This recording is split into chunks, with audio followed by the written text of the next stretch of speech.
Hello mga ka-viewers, good morning po sa inyong lahat. At ang ating tutorial ngayon guys ay kung paano ma-verify ang ating account sa YouTube.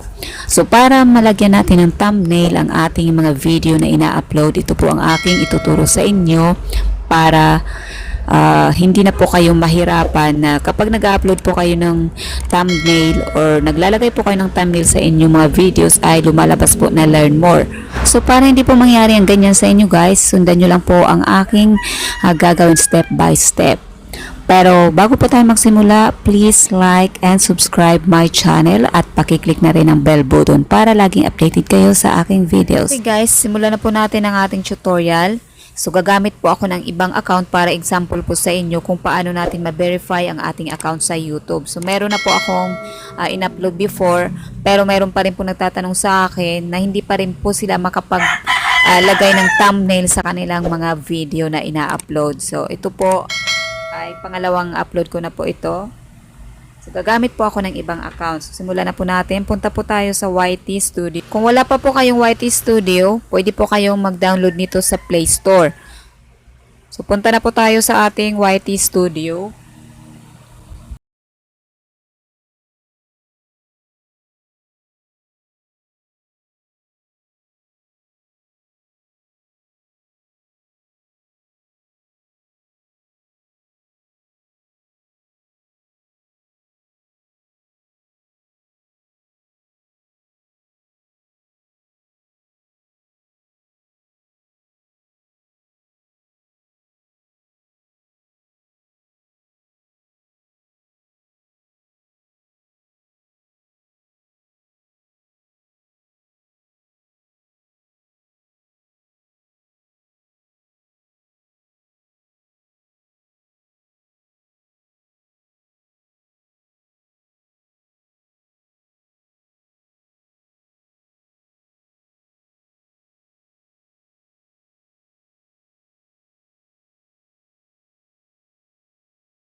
file, and then your channel. So, dito na po tayo sa ating channel. So, ayan guys.